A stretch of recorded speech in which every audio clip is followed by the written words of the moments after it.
He said, "You think wearing that worn-out coat can fool me," as Blake tightened his grip on Alicia's collar like he meant to drag her dignity down the stone steps with him. The sharp tug landing with open contempt and violence right in front of the federal courthouse. But only a few seconds later, when a metal token hit the ground with a chilling clang, everything flipped and Blake stammered, his face drained of color as he realized he had just laid hands on the secret insignia of a SEAL, something no officer would ever dare touch. Alicia said, "Now do you see what you just did? If you were Alicia, would you stand still and let an abuser trample you, or strike back in a way that makes him fall apart right before your eyes? And if you were, Blake, would you have the courage to answer for your mistake? Subscribe to uncover the full truth that was hidden, and leave a comment. Do you choose Alicia or choose silence?" After 3 months serving as a tactical advisor for a classified operation overseas, Alicia Grant returned to the United States in simple civilian clothes, walking slowly across the wide courtyard before the federal courthouse. The gray stone steps still carried a trace of morning mist, cool and quiet enough that the sound of her heels echoed softly with each measured tap. That calm was not a facade, but the temperament of someone who had spent enough time in harsh shadows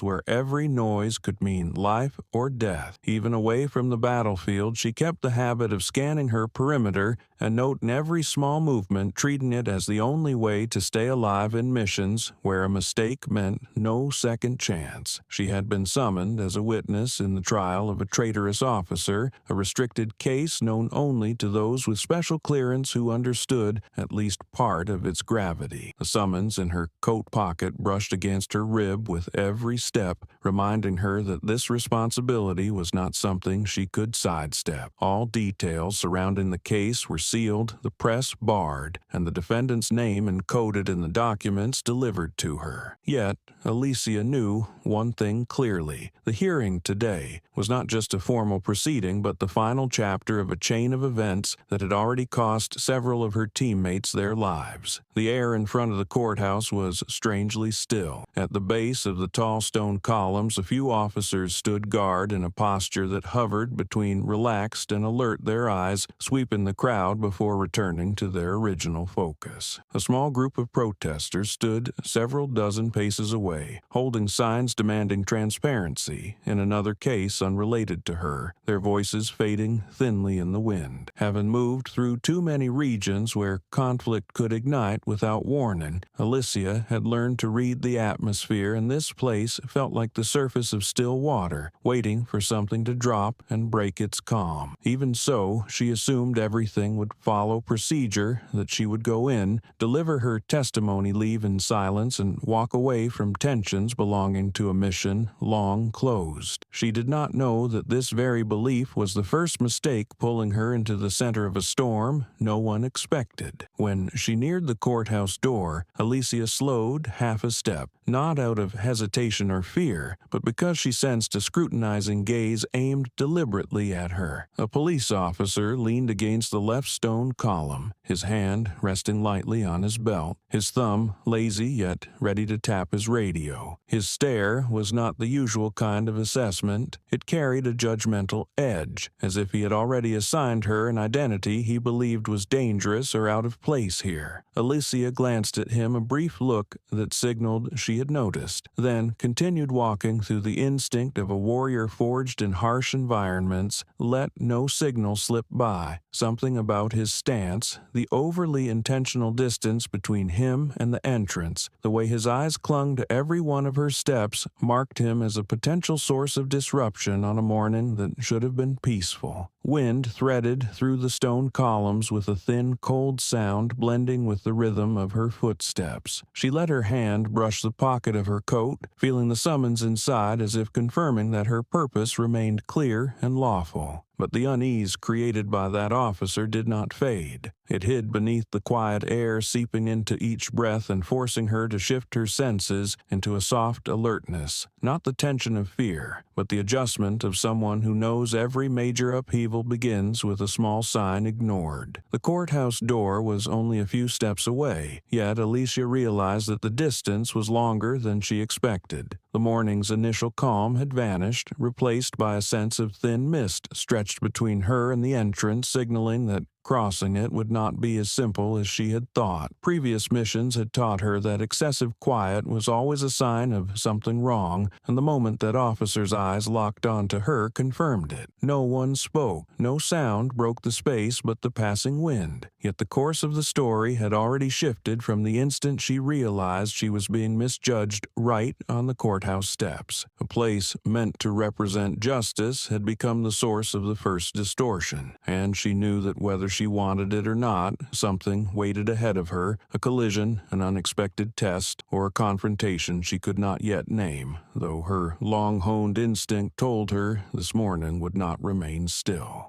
Sergeant Blake stepped out from the shadow of the stone column, as if he had been standing there only to wait for this exact moment, his heavy footfalls deliberately creating a dominating echo in the quiet courtyard. He stopped directly in front of Alicia, close enough that the smell of cold coffee drifted across her composed face. His eyes slid downward as if scanning a file stamped as dangerous, examining every line of her appearance with the attitude of someone who believed he had the right to judge others on sight. With scattered protest signs in the distance and faint murmurs from the small crowd, he quickly sorted her into the group he labeled anti-government, carrying the rigid suspicion of a man who filtered everything through his own bias. No verification, no questions, only a first impression strong enough for him to build an invisible barrier between them. Alicia stopped her face, showing no confusion or unease, only the focused expression of someone waiting to see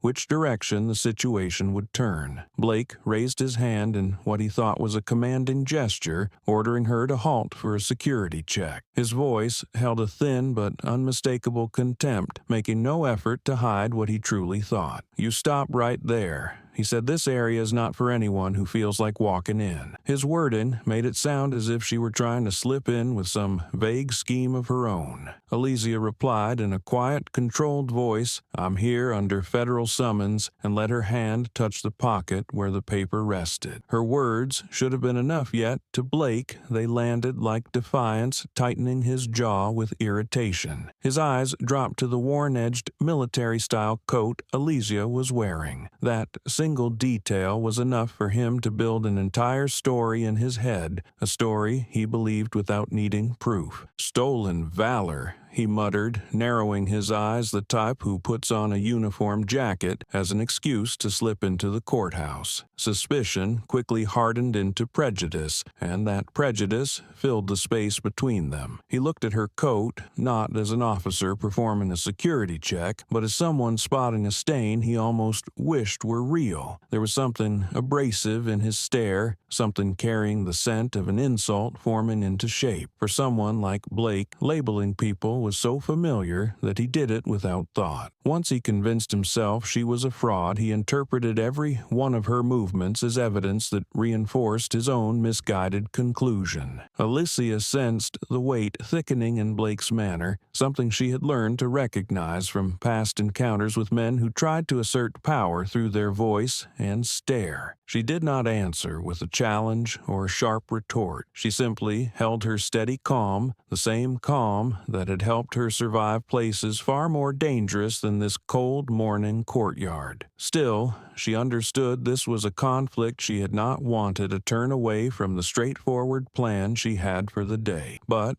as with every mission before, she could not turn her back or step aside because retreating now would only make Blake believe his assumptions were right. She stayed where she was, her gaze direct and steady, silently telling him she would not let herself be controlled by the false judgments of someone who knew nothing about her. The moment between them stretched longer than necessary, wind lifting scattered papers across the pavement, while Blake kept the posture of a man ready to turn anything into a larger confrontation. A few nearby officers glanced over but did not intervene, perhaps seeing this as a routine exchange between an officer and a civilian. Only Alicia recognized the force swelling beneath Blake's demeanor, a pressure that, if not handled carefully, would erupt within minutes. Her instinct sounded like an old alarm telling her this was not a simple misunderstanding, but an unpredictable current, where one wrong word or an unwelcome look could drag them into a scene neither wanted to witness. Alicia thought of why she was here, a duty she hoped to finish quickly, and she could return to the quiet life outside the eyes of the court. But standing before Blake, she understood that her path into the courthouse would not be smooth. Every breath he took carried the irritation of someone used to imposing order by force, and her lack of fear only aggravated him further. Situations like this usually went one of two ways. Either the aggressor realized his own absurdity and stepped back, or he pushed forward, driving the moment toward a point with no way to reverse. From the way Blake looked at her, as if examining a criminal in waiting, Alicia knew he had already chosen the second path. The footsteps of a few people passing by created a faint ripple in the stillness, but they did nothing to alter the standoff. Alicia, calm and seasoned, stood like a small, unmoving stone in a stream, while Blake was the water trying to crash against it to prove its force. What he did not know was that this stone before him would not be easily shifted. In Alicia's eyes there was no challenge and no provocation, only the composed focus of someone waiting to see what direction the other intended to take. Yet deep inside, she understood that this moment, strange and taut like a drawn bowstring between them, was the soundless shot already fired, signaling the beginning of a confrontation taking shape, one that would ignite in a way no one could predict. Blake seemed to find a justification for the irritation boiling inside him. The gaze that had begun as scrutiny shifted into open hostility, the lines of his face tightening as if Alicia's presence had insulted some warped belief he held. He lowered his voice, not to be polite, but to make his words cut deeper. He spoke loud enough for those nearby to hear, quiet enough to feel like a whispered judgment. No real service member looks the way you do not with your skin color. The remark reeked of racism, thick in the air in front of the courthouse. Conversations around them faded, and a few heads turned. Some frowned, but no one stepped in, either thinking it was an internal matter between an officer and a civilian, or unwilling to involve themselves in a clash between authority and someone being singled out. Blake's words fell heavy and cold like a hammer onto anyone's sense of dignity. Alicia met his stare without flinching or showing offense. Years of facing extreme situations on the battlefield had taught her that insults often came from fear or deep insecurity rather than truth. She answered in an even tone, her words soft but hitting clean and direct. "You're judging me by your bias, not by your training." A short sentence, yet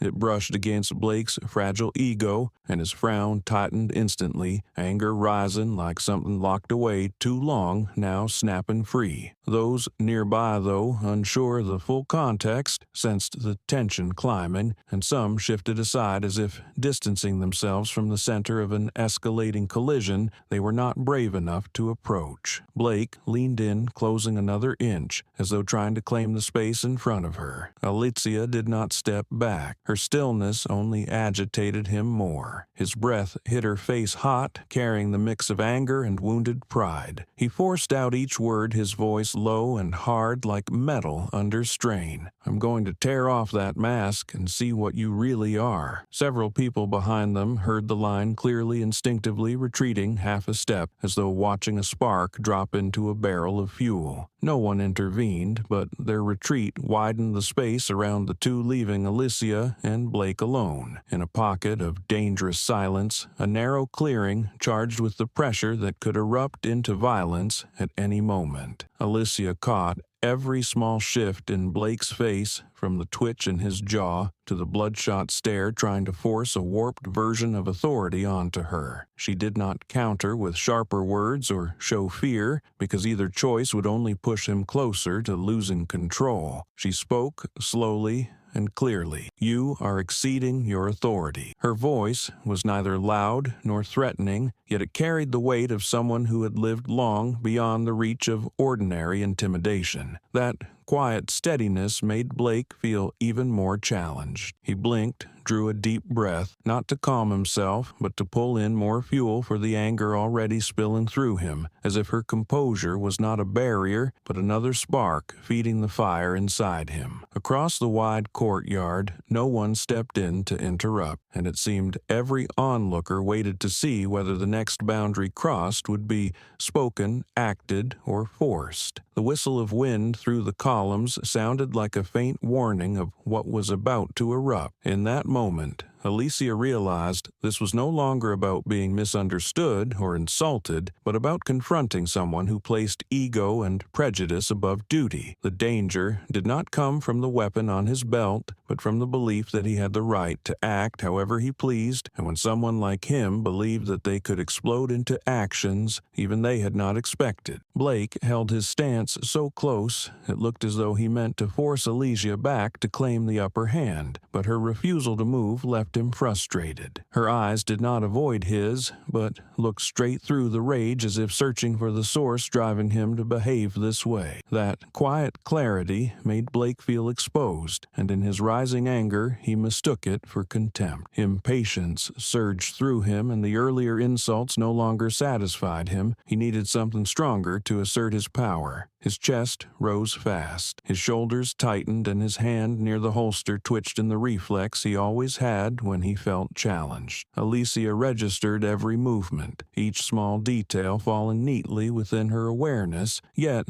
instead of reacting, she kept her breathing steady, letting her calm serve as a counterweight to Blake's chaotic energy. She knew that if she stepped back, he would advance, and if she grew angry, he would take it as permission to push further. Holding her ground was the only choice that kept her from being pulled into the spiral Blake was trying to drag her into. Remaining in place, she allowed the space between them to stretch tight like a drawn string ready to slacken or snap at any moment. She understood this feeling well, the sense of collision approaching even before the eyes could see it, a clarity the heart recognized faster than logic. It echoed the memory of facing an armed opponent or standing before a door that might hide a trap, except this time the threat came from someone entrusted with upholding the law. The moment stretched, then snapped slightly with the sharp echo of footsteps crossing the stone nearby. Blake glanced over and caught someone watching, realizing his behavior was drawing attention he did not want. Yet, instead of retreating, he clenched his jaw harder, convinced that stepping back now would mean yielding to a woman he had already labeled as lesser. That logic turned him more dangerous. Men, like Blake, did not back down from what they imagined was a challenge. They escalated until the confrontation reached its peak so they could prove they were not wrong. Alicia sensed that shift the instant, like an arrow pulled to its full tension, waiting only for the fingers to release. In Blake's, she saw it clearly, the preparation for a step beyond words, a step into action. She exhaled softly enough to steady her focus and looked at him as if signaling that she was ready for whatever he intended next. Because his refusal to acknowledge his misconduct was no longer a private matter between them, it had become the spark for a clash that the entire courtyard was watching, waiting to see what would ignite from the confrontation between a woman holding her calm and a man steadily losing control.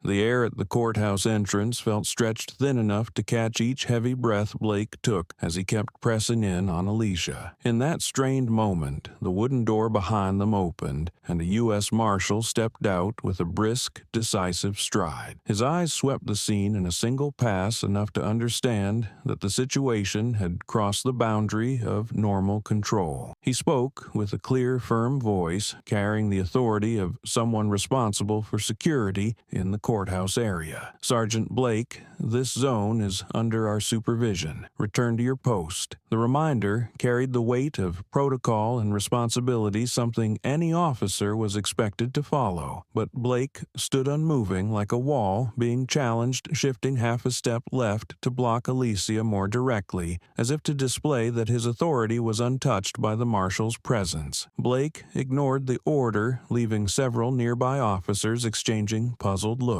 They were not accustomed to seeing a sergeant openly dismiss a directive from the force tasked with protecting the judiciary. Instead of easing the tension, his behavior pushed it higher. He turned toward Alicia, his eyes tight with irritation and a distorted certainty that he was in the right. "Open your coat pocket," he said, his voice low and near breaking. The demand carried no legal justification, no formal suspicion, only his desire to impose his will on her. The marshal frowned, fully aware of the overreach, because no officer could force a civilian to expose personal belongings without a valid reason. Alicia looked at Blake, then at the marshal, recognizing that the courthouse officer was waiting to see how she would respond, knowing one wrong step could trigger an explosion. She answered firmly, "I cannot open it." Her refusal carried no defiance, only the simple truth that what he demanded lay outside what she was allowed to do. Inside her pocket was classified material tied to the case, something that could not be shown or removed from controlled oversight. But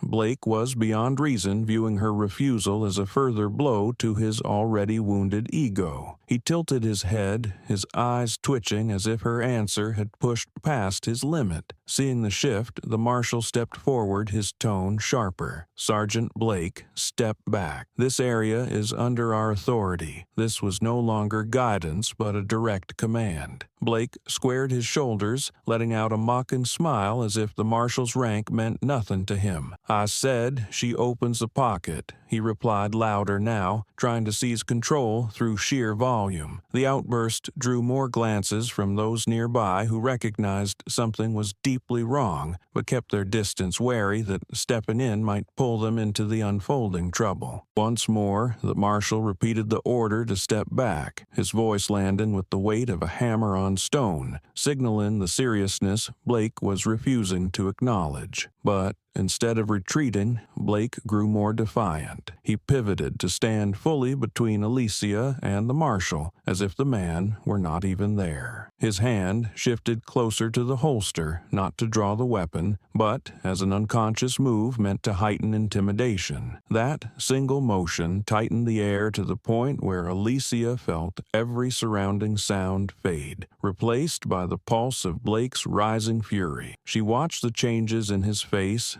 the reddening eyes, the flaring nostrils, the tension pulling at every feature. She understood he was no longer acting as an officer, but as a man driven by bias and wounded pride. The marshal's presence should have stopped him yet. For Blake, it only offered another chance to prove he could challenge even those with higher authority. People who treat power as an extension of themselves are always volatile and unpredictable, and Blake had become exactly that. In the choking silence that followed, Alicia looked at him, her calm gaze forming a stark contrast to his flushed anger. She did not raise her voice or show submission, and she simply said, "You are disgracing yourself." The words dropped between them like a heavy stone, striking the deepest part of Blake's swelling pride. He choked up, not because he lacked a response, but because the truth, the place he guarded most. The ego of a man who relied on authority to mask insecurity had been exposed by a woman standing steady under the pressure he created. His face hardened, anger rising into a larger tide, threatening to drown both regulation and what little reason he had left. The marshal grew more tense watching him. He knew that one more wrong phrase from Blake or one rash movement would push the moment past containment. He edged forward, ready to intervene if Blake advanced again. But the person holding the balance in that dangerous moment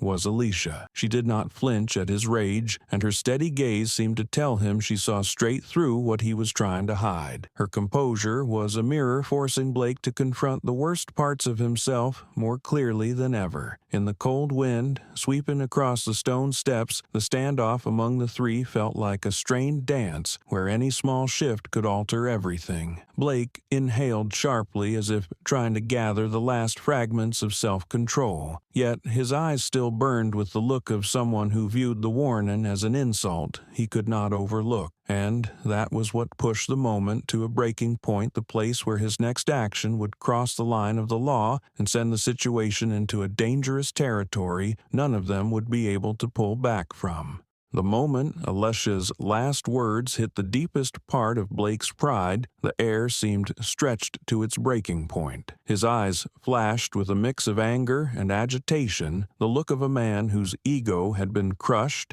and who needed an act of force to regain a sense of control. Then, without warning, he lunged forward, grabbing the collar of Alicia's coat with enough strength to pull the fabric taut in his fist, the rough sound of it snapping through the quiet courtyard. His yank was raw and violent, as if he were trying to tear the coat open to expose whatever fraud he had convinced himself she was hiding. The suddenness of the act made several bystanders gasp, some stepping back instinctively, while others froze in shock at the sight of an officer using force at the steps of a federal courthouse. Alicia felt the surge of pressure. Her body reacted with the reflex of someone trained through years of danger. She caught Blake's wrist in a clean, controlled movement, not painful, but enough to stop the harsh pull. Her response was defensive, not aggressive, simply the minimal action needed to keep herself from being yanked around. Yet the ease of it, the way she halted his strength in an instant, made Blake falter. For a split second, his face showed surprise and confusion at how easily she had checked him. But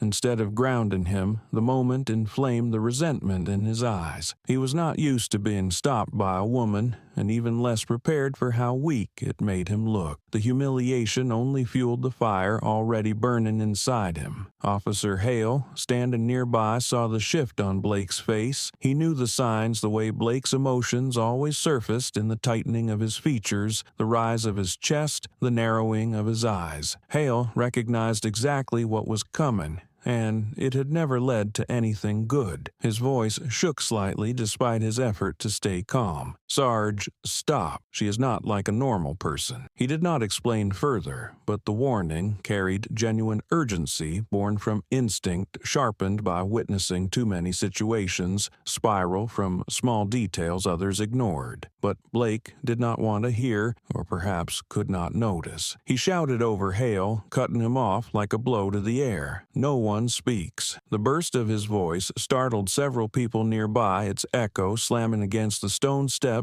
like a declaration that he had torn through the last barrier of reason. Blake had gone too far to turn back. He was no longer acting under protocol, but under the pull of wounded emotion. Hale's warning only made him feel he was losing control in front of a subordinate, and that stung him even more. He wanted to prove he still held power, that his voice was the highest in the space he occupied. No one would challenge him, not even the woman whose steady eyes refused to shift. He leaned forward, his hand tightening, then suddenly yanked again, a final assertion from a man willing to break any boundary to protect his ego. The second pull was far stronger than the first, forceful enough to drag Alicia's coat sharply to one side. Witnesses nearby felt the intensity in Blake's muscular arm, a rage that had crossed the line of what a law enforcement officer should ever display. His lips pressed into a hard line, his jaw locked as if he were pouring all his pent-up frustration into that violent motion, and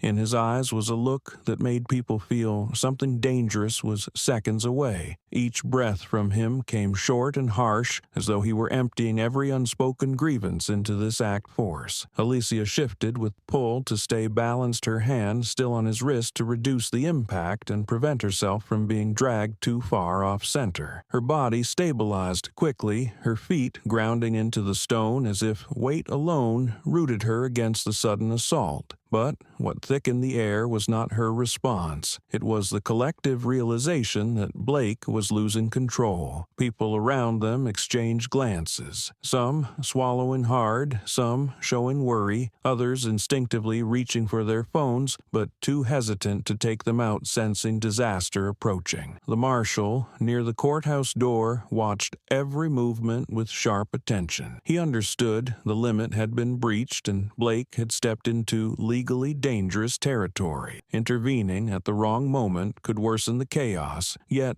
letting Blake continue would guarantee even greater consequences. From where he stood, the marshal saw the widening gap between someone carrying out a federal duty and an officer acting purely from personal emotion. Everything was slipping off its track, and he knew the second violent pull was the signal that escalation could no longer be contained. She looked at Blake, her eyes unchanged, showing neither fear nor hesitation, and that only made him angrier. He wanted her to flinch or lash out so he could use it as justification to escalate the conflict, or at least so he could feel he still held the upper hand. But Alicia remained calm, as if she were long accustomed to facing men who tried to prove their strength through violent displays. That steadiness made Blake feel small, as though every attempt to assert his authority was disappearing into a void where no one acknowledged it. In the part of his mind where reason had already begun to crumble, the belief that she was challenging him took over completely. He no longer heard Hale's warning, no longer noticed the marshal's watchful eyes, nor the murmurs rising from the crowd. Everything narrowed into the single image of the woman standing firm before him with a quiet gaze he found unbearable. He felt the urge to yank again, even harder to break that stillness, to force her into the reaction he expected from anyone who faced him. And that urge, the need to reclaim dominance through violence, dragged him deeper into the center of the rage, swallowing what remained of his judgment. The second pull, still unresolved, signaled that a greater crest of conflict was approaching. Depending on Blake's next move, the situation could shift from verbal confrontation into a serious incident beyond the control of anyone present. Everyone around them felt it, a tension like the hush before a storm, with every gaze fixed on the two standing at the eye of it. Blake's anger was no longer hidden behind the mask of duty, but lay bare for all to see, while Alicia stood facing him with a calm that made the entire courthouse plaza seem to hold its breath, waiting for what would come next. The anger in Blake's eyes was no longer scattered sparks, but a rolling surge demanding release through action. His breath came fast. His shoulders lifted, his muscles tightened in a chain of signals announcing the next eruption. The second yank had not satisfied him. It had convinced him he had gone too far to back down. Many of the onlookers sensed the danger reaching its peak, and before anyone could intervene, Blake pulled again, harder than before, a force no longer restrained by even a trace of reason. His hand clenched Alicia's collar, and he yanked downward with the strength of someone trying to break a door, not touch another human being. The pull was so sudden that it broke her balance. This time, no matter how fast her reflexes were, Blake's force was enough to throw her off center. Alicia was knocked from her stance, her body twisting as she slid down 3 stone steps in succession. The impact rang sharp enough to make several people freeze, some lifting their hands to their mouths on instinct. The shock of cold stone against her arm and shoulder stalled her briefly, but what drained the color from every face around her was not the fall. It was the sound that followed a heartbeat later. A small object flew from her coat pocket and struck the step with chilling clarity, producing a metallic clang that sliced through the air like pure steel being struck. The sound echoed across the silent staircase, bounced off the stone columns, and drew every gaze downward to where the object rolled slightly before settling in a pale gray beam of sunlight. The atmosphere compressed tight. Every outside noise vanished, as if the entire plaza existed only for the ring of that metal. A retired veteran standing closest saw the object first. His eyes widened with the reflex of someone who had served long enough to recognize what others could not. He leaned down to be certain, then burst out in a voice he could not restrain. A real trident. My God, she is a seal. His words were not loud yet in the frozen quiet, each syllable dropped with perfect clarity like thunder cracking across a clear sky. Others, who did not immediately know the symbol, looked to his reaction, and once they understood, absolute silence swept the steps. Blood seemed to chill in every vein because they knew that emblem never belonged to an ordinary person, and it certainly did not belong on someone who had just been dragged across courthouse stone by an enraged officer. Officer Hale was the first to react after the shock. He stepped back half a pace as if his knees had lost strength, his face drained of color like someone standing before a disaster. Lee understood exactly how severe Blake's action had become. This was no longer a scuffle between an officer and a civilian. It was an act of force against a federal witness, and beyond that, a special operations officer carrying top-level clearance. The air shifted into a dense silence, not one born of restraint, but of deep shock of witnessing a professional boundary torn apart on the steps of a place meant to symbolize justice. Everyone present understood that Blake's last yank had crossed a line that could not be undone. Alicia braced her hand against the stone step, drawing a slow breath to steady herself after the fall. Pain spread from her shoulder down her side, but it did nothing to dull her sharp awareness of the situation. Her eyes moved to the object that had fallen from her pocket, then to the crowd's reaction. She knew exactly what this moment would ignite. A few in the surrounding group quickly recognized the trident emblem, and Blake, instead of collapsing in fear, stammered, his voice trembling as he scrambled for any escape from the chaos in his mind. No, it's fake. He backed up half a step, but the excuse was so weak it made listeners feel the second-hand embarrassment. His voice shook noticeably like someone who had just dropped something more important than his career. He forced out another line lower, but still unstable. You can buy that anywhere. His words fell into silence, a silence that made the excuse even more pitiful. Everyone there knew that the emblem could not be fake, could not be bought, and could never be worn without surviving one of the most brutal selection and combat pipelines in existence. Part of the crowd shifted their gaze from the trident to Blake, their uncertainty turning quickly into anger. They knew he had gone too far, not only violating the rights of a woman standing before a courthouse, but also insulting the integrity of an entire elite military force. The tension that had been building shifted into something closer to eruption, something those familiar with the military recognized immediately. Alicia rose slowly, brushing the dust from her knee as if restoring her own sense of order. The air around her thickened as everyone waited to see how she would respond. She stepped toward Blake, not to attack or retaliate, but to face him at a distance where he could no longer escape the truth. Her voice carried clearly enough for those nearby to hear, steady with the same calm she had held from the beginning. It is fake, right, fake, yet capable of burning your entire career to the ground. The words touched Blake like cold metal against overheated skin. They were not loud and not threatening, but the weight of them carved deeper into the tremor spreading across his face. Blake's expression tightened, his eyes dimming for a moment, like someone losing footing between two realities, one being the undeniable truth before him, the other his desperate attempt to redirect blame. But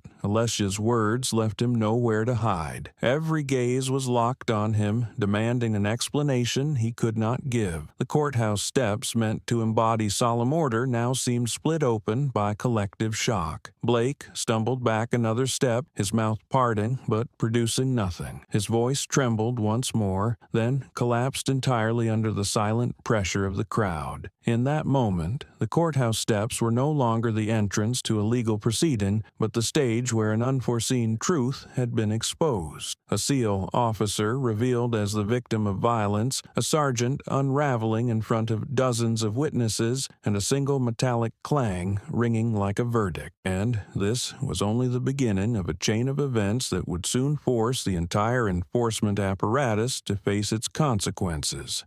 The metallic clang still lingered faintly in the air when the heavy wooden doors to the courtroom suddenly swung open, the echo slicing through the chaos on the stone steps like a blade. A cold beam of light spilled out, and from the doorway a federal prosecutor stepped forward with a firm stride, his face stern and chilled like the stone facade behind him. His eyes swept across the unfolding scene and stopped at the exact moment Blake jerked backward like a man watching his entire world slip from his hands. The sharpness in the prosecutor's gaze froze the crowd in place. Every whisper died instantly, leaving a heavy silence so dense it felt as though no one dared breathe for fear of disturbing the shift in authority unfolding before them. The prosecutor did not need to ask a single question. Everything lay exposed in plain sight. He looked from Alicia to the metal object on the steps, then to Blake, whose trembling made him seem as though he had just woken from a nightmare. His voice rang out strong and commanding, each word cut and clean. "Sergeant Blake, she is a federal witness, and she is one of our officers." The declaration fell across the steps like an actual lightning strike, shattering every escape Blake might have clung to. Those standing nearest flinched, some covering their mouths, others stepping back again. In the legal structure, nothing is more severe than an officer assaulting a federal witness, and in the military structure, nothing is more severe than laying a hand on a member of Special Operations. The truth carried its own weight, enough to flatten an entire career without further explanation. Blake heard those words as if struck directly in the chest. His breath caught, his legs weakened, and his knees sagged under him like someone receiving a verdict without needing to read it. He no longer had words to defend himself, the earlier fake excuse evaporating like ash. The pallor spread from his neck to his face,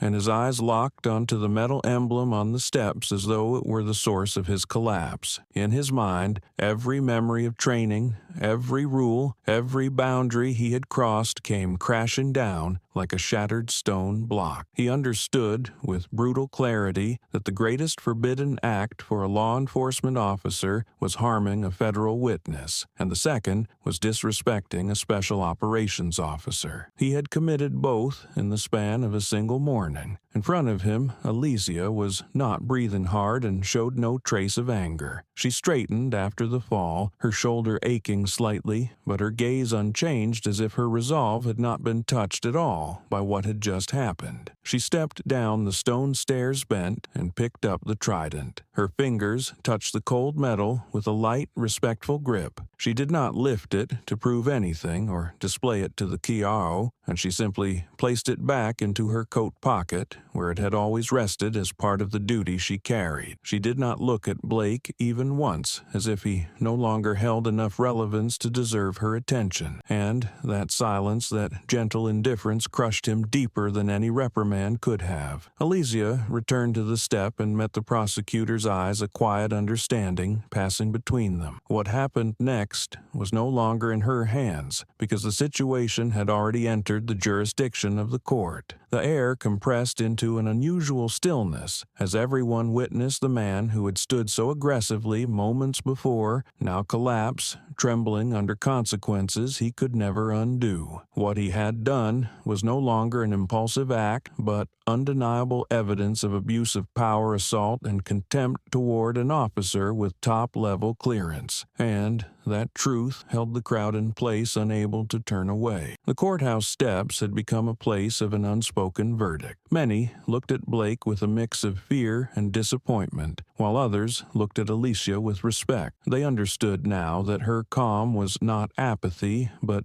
the bearing of someone accustomed to facing far harsher situations. She had not needed to shout or defend herself with words, because the truth had spoken for her with that single metallic clang. Blake looked up, scrambling for something to say, but his voice caught as if trapped in his throat. He wanted to claim he did not know, to claim she provoked him, to claim anything that could pull him him back from the line he had shattered. But every excuse died the moment he saw the prosecutor, the U.S. Marshal Officer Hale, and the entire crowd watching. There was no one left on his side. There was no one willing to believe anything he might say. What he had done had already exposed itself more clearly than any justification ever could. The prosecutor stepped down one stair, looking at Blake with the gaze of someone watching a law enforcement officer erase his own career with his own hands. He said nothing further because nothing more was needed. His silence carried more weight than any rebuke, as if simply standing there was enough for Blake to understand he had reached the end of the road. Alicia remained upright, holding the same calm she had when she first walked onto the steps that morning. She could not undo Blake's actions, but she knew the truth had already spoken. And in that moment, the courthouse door behind her, the door she would soon walk through as a witness, felt like a boundary separating justice from the chaos she had just endured. The gray morning light washed over the steps, casting a cold sheen on Blake's lowered face. No one spoke, no one intervened, because everyone understood that the collapse unfolding before them was inevitable. The man who had stood blocking the courthouse like a stone wall had become a trembling shadow of himself. Meanwhile, the woman he had dragged, insulted, and doubted stood firm, bringing the moment to its turning point without raising her voice once. And the door of justice, still open behind her, seemed to invite her inward to continue the duty that this morning had pushed into a realm none of them expected. The moment the prosecutor finished speaking, the marshal moved quickly down the steps like someone who had been waiting for the exact second to intervene. His demeanor shifted entirely, no longer cautious observation, but the firm resolve of someone handling an incident far beyond any planned scenario. He extended an arm to form a physical boundary between Alicia and Blake, his voice low yet crisp as he ordered Sergeant Blake maintain a distance of 3 meters. The command was so sharp that even nearby onlookers flinched, and Blake staggered back 2 steps, his body trembling as though his legs no longer obeyed him. The marshal added immediately, "I have notified command. Every action you take from this point will be recorded and handled according to protocol." His tone did not rise, but it carried the weight of a provisional sentence, thickening the atmosphere into something colder and heavier. Blake opened his mouth, reaching for breath, as if trying to rebuild the ground beneath him. His voice cracked into a strained whisper. "I did not know. I did not mean to." The words spilled out with the panic of someone clinging to the last illusion of escape, but they fell into emptiness. No one answered. No one believed him. Everyone had seen every movement he made from the moment he stepped forward to the moment the truth revealed itself in the ring of cold metal. Even those who once feared his aggression now looked at him like a stranger because the scale of his wrongdoing was too great, and the fear in his eyes was the only thing left recognizably human. His denial sounded like a lost murmur in a crowd that had witnessed everything. That made him smaller, shaking his face pale as though he were meeting the harshest version of himself. Officer Hale stood pressed against a stone column, his expression torn between duty and dread. He knew Blake had crossed far beyond any permissible line, and there was no longer anything he could shield him from. Another officer, recognizing the need to verify the incident, immediately signaled to Hale, speaking in a low, urgent tone. "Your body cam, pull the footage." Hale jolted, as though shaken awake, his hand trembling as he tapped the quick review function on his chest. The small screen lit up with a bluish glow reflecting across his face. The footage replayed everything in sequence, from Blake stepping out to block the path to the slur, the violent pulls, the tumble down the stone steps, and finally the decisive metallic clang. Every frame aligned perfectly with what the crowd had witnessed. There was no gap wide enough for Blake to hide behind misunderstanding. The recorder recording made the truth clearer than any spoken explanation ever could. Marshall leaned over the footage, his expression unchanged, but the tight line of his mouth revealed fully grasped the gravity of what had happened. He looked at Blake with an expression that was both judgment and confirmation, the acknowledgement that every excuse had dissolved. Those nearby tilted their heads to see the screen, and when the moment of Blake's violent pull appeared, many exhaled sharply in anger, and others muttered curses under their breath. But no one stepped in verbally because everyone understood intervention was unnecessary. The truth was no longer a matter of perspective. It had become evidence. Faced with the body cam, no justification had room to stand. Blake stared at the screen as if looking directly at his own sentence, his eyes drying into a hollow stare that did not blink. He wanted to look away, but could not because the truth was shining straight into his face, stripping away every layer of confidence he had relied on. The sounds around him faded until he could hear only his own harsh breathing. In his mind, the prosecutor's words, the marshal's commands, and Alicia's steady voice echoed like the rumble of a collapsing structure. No one believed he did not mean it. No one believed he did not know. He was the one who had pushed everything past the line, and now he had to face a responsibility he never imagined would fall on him. Alicia remained where she was as calm as she had been from the start, but the way people looked at her had changed completely. There was no suspicion now, no confused whispers, only clear respect from those who had just watched how firmly she held her ground against violence and prejudice. The marshal approached her, tilting his head slightly, as if to confirm she was all right. He spoke softly, yet firmly. "Ma'am, please step inside. We will escort you." His words carried a tone of protection and served as an acknowledgement of her role. In this case, no longer someone questioned, but a federal witness who required safeguarding. A group of marshals quickly formed a moving perimeter, creating a path for Alicia toward the courthouse interior. Their boots struck the stone steps with a steady, deliberate rhythm, like the measured cadence of a ceremony demanding absolute seriousness. Alicia walked with them, her steps calm, her gaze set toward the open doorway. Each step she took seemed to carry a weight that held the crowd's attention. Some people instinctively stepped aside, others bowed their heads slightly in respect. In that moment, the silence felt strangely beautiful, as if to affirm that where chaos had erupted, justice was now being restored one measured step at a time. Blake stood his required 3 meters away, but the distance felt like miles. He watched Alicia walk through the marshal's protective formation, his eyes filled with regret, fear, and confusion. But Alicia did not look back, did not offer him even a final glance. Her silence was no longer contempt. It was a clear declaration that his own actions had sealed his fate. And, as the courthouse door closed behind her, the truth closed with it firm and unmistakable, like a verdict Blake could not escape. The echo of the locking mechanism carried across the steps like the final note of the morning's chaos. On the stairway, the marshal kept his stern gaze fixed on Blake, while the crowd slowly dispersed with the feeling of having witnessed a harsh lesson about power and consequence. Alicia had gone inside, and Blake remained among the wreckage of his own decisions. There was nothing left for him to cling to because the truth had risen fully to the surface, leaving no shadow of doubt behind. The courthouse door had barely closed behind Alicia when the sound of rapid footsteps filled the plaza. A group in black jackets marked with the insignia of internal affairs advanced without hesitation, heading straight for the marshal. They did not look around or question anyone. The man at the front had the bearing of a seasoned commander, his eyes sharp enough to cut straight through Blake. Without preamble, he spoke, his voice cold and final. "Sergeant Blake, surrender your weapon."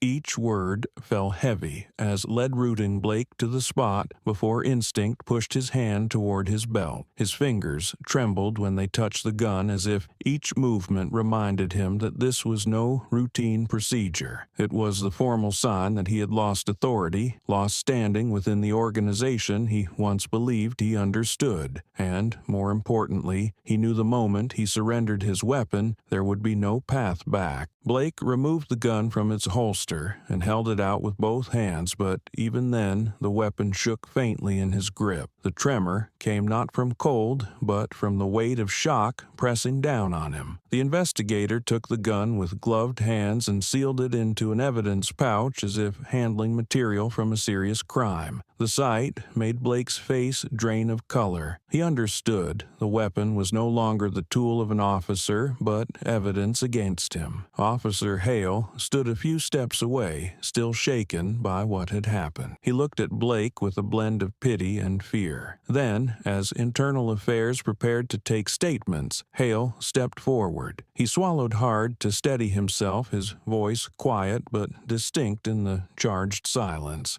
"I need to say something. Blake threatened me before." The words struck the group like a key, turning in a lock, opening an entirely new line of investigation. One of the IA agents turned sharply toward Hale, eyes alert, signaling the importance of his statement. Hale continued. He said, "If I reported how he treated people, I would regret it." His voice wavered slightly, but each word was honest, as if this was the first time he'd gathered the courage to break free from the pressure Blake had imposed for so long. The investigators wrote quickly, pens scratching across paper, as Hale's short phrases cut into the record like blades carving into what once seemed like a solid career. The IA commander looked at Blake once more, his expression shifting from anger to a colder disappointment. The agents exchanged brief glances and nods, then continued their procedure as if everything was now firmly in their hands. Another officer activated the device to download the footage from Hale's body cam, reviewing it directly on the courthouse steps. The screen displayed Blake approaching his voice, laced with racial contempt, the violent yanking of Alessia's coat, and the moment she tumbled down 3 stone steps. The body cam captured the metallic clang, the veteran's startled recognition of the trident, and the prosecutor's sharp declaration as he stepped out of the courtroom. Everything aligned perfectly. One Internal Affairs officer shook his head, his voice low but loud enough for Blake to hear. "There is no misunderstanding here." Another added clear abuse of authority assault on a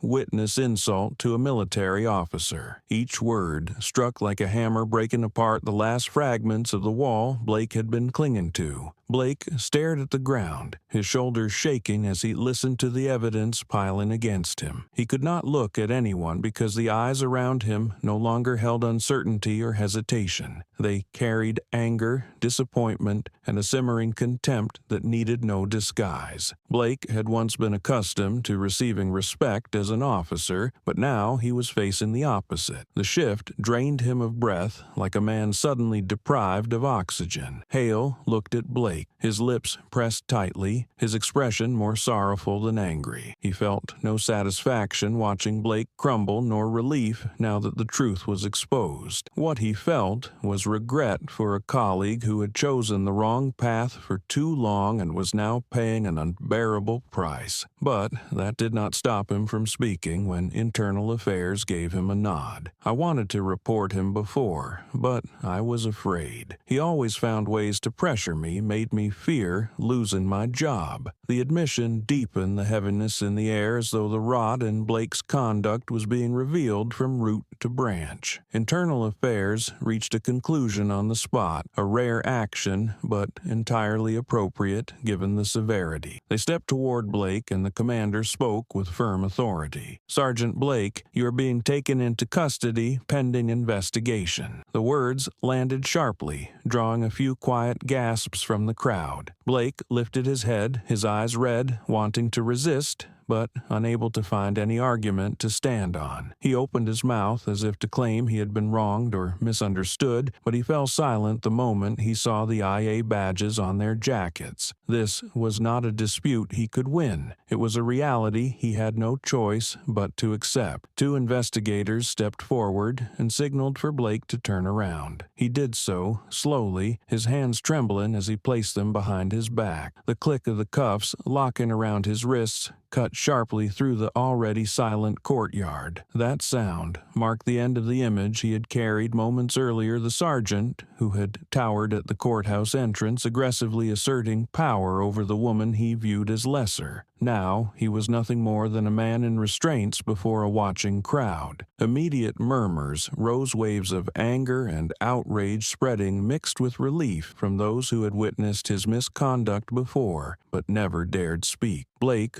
lowered his head, his hair falling over his reddened eyes. He no longer had the courage to look around. No one in the crowd offered sympathy. No one voiced a defense. The events of the morning had made one truth unmistakable. He was not someone who acted wrongly in a moment of heat. He was someone whose misuse of authority had eaten away at his judgment until he assaulted a federal witness at the courthouse door. The footsteps of internal affairs escorted him farther away, their echoes blending into the cold stone beneath them. And while the crowd continued to buzz with heated whispers, one thing had become clear. The truth had risen fully from beneath the stone, powerful and undeniable, pulling down the man who wielded authority in all the wrong ways. Behind the courthouse doors, Alicia was already moving toward the courtroom, ready to continue her part in the proceedings, while outside the story of that morning had reached its crucial turn. The courtroom doors opened, and the soft sound echoed through the vast ceremonial space, drawing every gaze toward Alicia as she entered. White overhead lights reflected across polished wooden benches, creating the usual formality. Yet today, formality carried a deeper weight. Presence pulled the room into a moment of stillness, as though everything that had happened outside had followed her, and bringing with it the tension of confrontation and the proof of her resolve. The prosecution, the defense, and even court staff, who seldom showed reaction, straightened subtly, each offering a silent respect toward the woman walking toward the witness stand. The solemnity came not from rules or ritual, but from the presence of a witness whose very experience had forced the legal system to look hard at itself. When Alicia reached the witness area, the judge, who had just received a thin folder from the marshal, lifted his gaze to her. His expression carried not only the seriousness required for directing a major hearing, but also a deep displeasure at the report he had just read. A law enforcement officer obstructing a federal witness at the courthouse entrance was not merely a procedural violation. It was a direct affront to the authority of the court. He set the file down, his experienced eyes meeting Alicia's briefly, before turning toward the prosecutor. His voice rose low but heavy. The court has received the report regarding the incident outside. Obstructing a witness under any circumstance is a serious violation. Those involved have been detained for investigation. The room fell silent. A few people exchanged glances to confirm they had heard correctly. For many, it was a stark reminder that justice does not align with power, but with truth, and any breach of the boundary, no matter where it occurs, will be scrutinized thoroughly. Alicia held her calm expression, offering a slight nod as though acknowledging that the court's intervention had closed the chaotic chapter and allowed her to focus on her real task. When called to the stand, Alicia approached with a poise that made it seem she had never tumbled down 3 steps or endured hostility sharp enough to slice the air outside. She placed her hand on the edge of the stand, her voice steady and clear, carrying the concise precision of someone accustomed to briefing under pressure. She reported every detail relevant to the trial of the traitorous officer, adding no emotion, omitting nothing, and wasting no time. The courtroom listened in complete silence, no one shifting, as if each sentence she spoke carried a key to closing this classified case. Her accuracy kept the prosecutor writing non-stop, while the defense attorney maintained a thoughtful stare, piecing each detail into the timeline they had been studying for weeks. Alicia did not speak about her emotions, yet her voice and the way she presented her account made it clear she carried the weight of those who had been lost in the operation the traitorous officer had sabotaged. She detailed the damage, the risks, the stolen classified data, all delivered succinctly but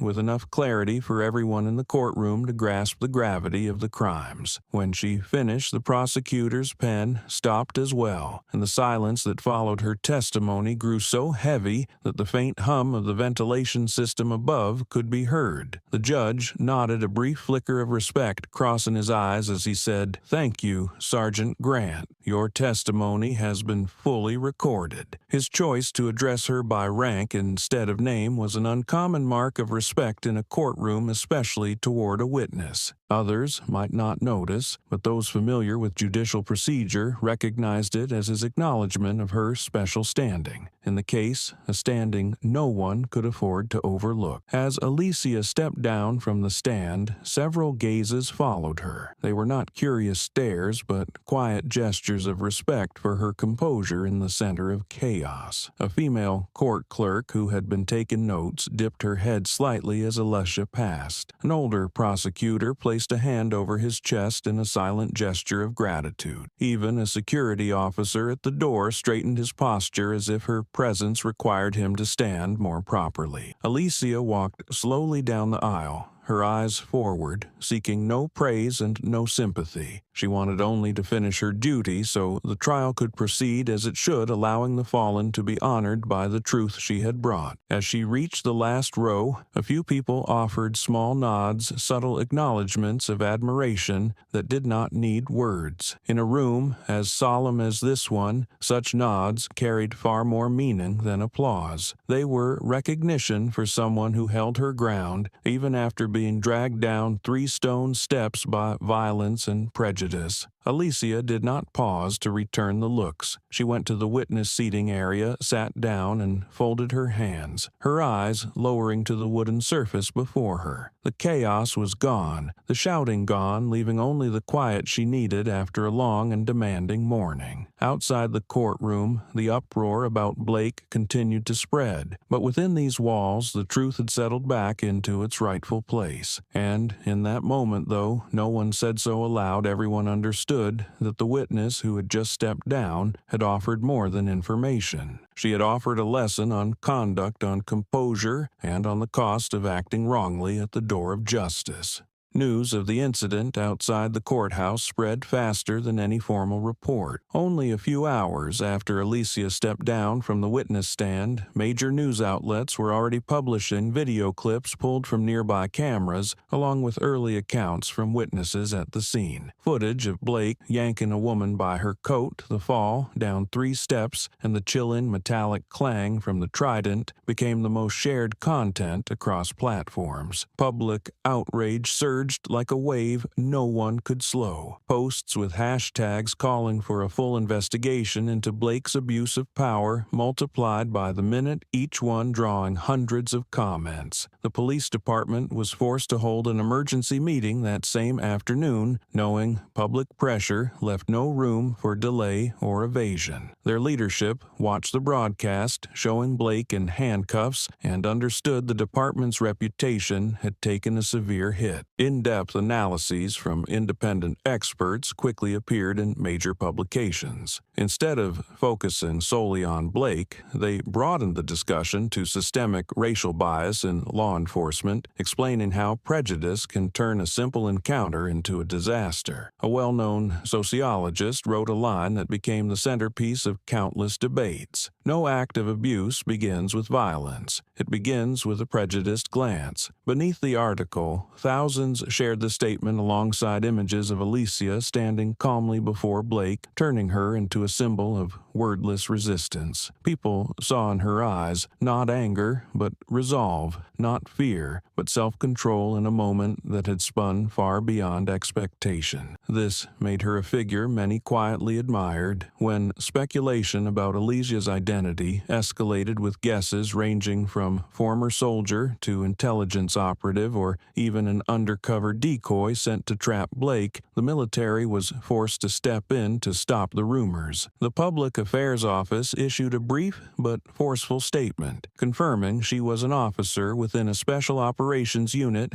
and was participating in a federal trial. The announcement served as the final confirmation of what viewers already sensed when watching the footage. Her credibility rose quickly. not because she sought recognition, but because she stood in the center of a violent incident with a calm that made the public see her as representing the right use of strength. To me, she became proof that this black woman had not only been insulted, but had become a symbol for thousands who had endured similar prejudice. The media continually attempted to reach her. Major networks sent interview requests, leading newspapers invited her to write op-eds, and several television programs wanted her to appear as a guest speaker to discuss the incident. Yet, every request received the same answer: she declined. Alicia did not seek the spotlight, nor did she wish to turn that chaotic morning into a story centered on herself. She stayed silent behind the courthouse doors, maintaining the composure expected of someone accustomed to discipline and secrecy. Those close to her said she viewed silence as part of her professionalism because her goal was to provide testimony for the trial, not to join a public debate. That silence earned her even more public respect. People believed she refused interviews not out of hesitation, but because she understood where she belonged and where she did not. Many articles praised her humility, calling it a rare quality in an era where anyone could become a focal point of attention with only a few viral seconds. Alicia wanted none of it. She wanted life to return to its usual rhythm, where she worked quietly and completed her missions without her name appearing in headlines. In internal military meetings, her name was mentioned with respect. Command saw her calm confrontation with Blake as proof of the discipline they valued. They did not issue statements praising them and wing it was unnecessary. Her actions spoke clearly enough about the character of a special operations soldier. Even so, public attention did not fade. Her image facing Blake was turned into posters with slogans about poise in the face of violence. Human rights groups used the story to highlight the need for changes in law enforcement practices. Others viewed her as a symbol of hope for young women, especially women of color, showing that strength does not always lie in loud resistance, but sometimes in unwavering steadiness. Meanwhile, Lussier continued rising early and arriving at the courthouse before she was required to. She entered quietly, ignoring the buzz outside and focusing only on her task. People straightened instinctively when she passed, but she regarded that change as temporary. To her, the road ahead looked the same as it had before, the incident direct, clear, and filled with responsibility. She refused to let herself be pulled into the noise surrounding her because Alicia believed a person's true worth did not lie in the attention they drew, but in what they persisted in doing, even when no one was watching. The morning Alicia entered the police headquarters to provide a detailed statement, the entire hallway seemed to quiet itself. Officers passing by instinctively straightened, some nodding and greeting others, stepping aside to give her space. It was not fear, but the weight of her presence, the presence of a witness whose experience had forced an entire system to confront itself. When the meeting room door closed behind her, every stray conversation vanished. Internal Affairs officers,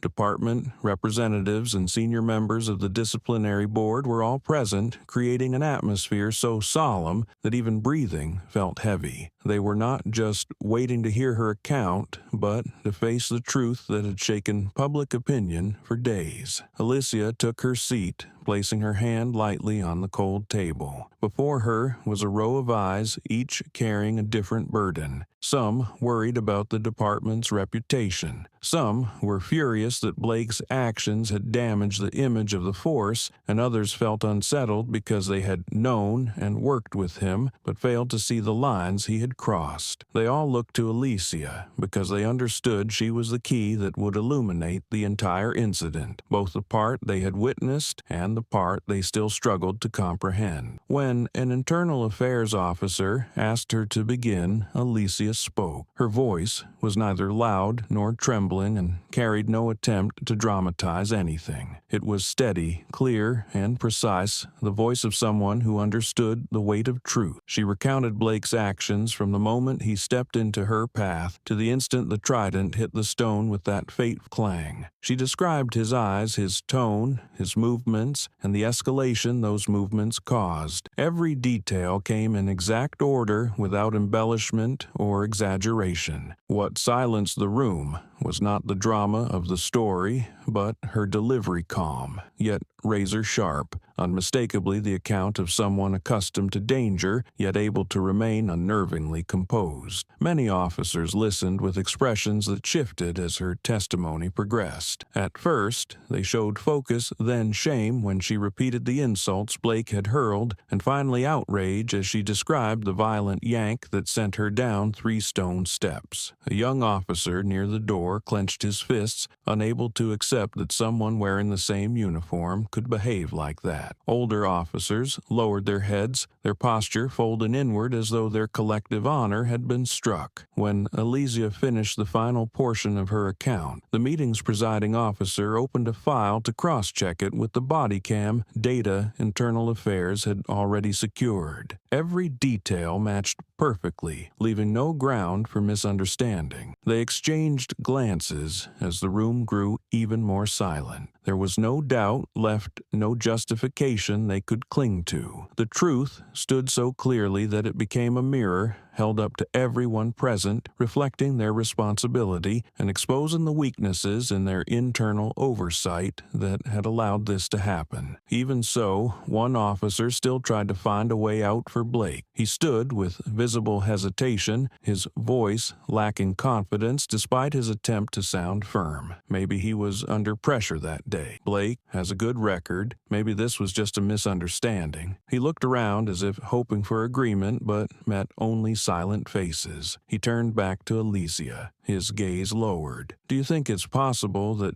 things aren't as serious as the public believes?" Elysia looked straight at him. Her eyes held no hostility and no coldness, only a clarity that made it impossible for anyone to look away. She said, "Covering for him only makes you lose the public's trust." The sentence was not loud, but it fell like an arrow hit in the center of the issue. The room fell silent. Even the soft hum of the air conditioner seemed to fade. The officer who had spoken froze, his face flushing as though she had touched a truth everyone understood, but few dared voice. Others looked at Elysia with a changed expression as if she had spoken aloud what they themselves lacked the courage to say. The silence stretched until the meeting's presiding officer gave a small nod in acknowledgement that what Elysia said was a truth they could no longer avoid. He stood, placing a hand on the file before him, then spoke in a slow, heavy tone. "Given the severity of the conduct, the police department will expand the investigation into Blake's entire record." The announcement triggered a ripple of reactions through the room. A quiet exhale from one officer, a nod from another, arms crossed from a third, as though bracing against disappointment. The expanded investigation meant every past infraction Blake had committed, large or small, would be scrutinized. It meant his threats toward colleagues, questionable patrol incidents, and even complaints previously dismissed would be brought to the table. And that would not only determine Blake's fate, but also expose the internal shortcomings of the department, forcing them to confront the hardest question. How had someone like him been allowed to act this way for so long without intervention? Elysia gathered the papers before her and rose when the meeting was adjourned. As she walked to the door, no one spoke, but every gaze that followed her had changed. No longer curiosity or awe, but respect for the person who had voiced the truth they needed to hear. Behind her, the officers in the room began discussing the coming investigation, their voices low,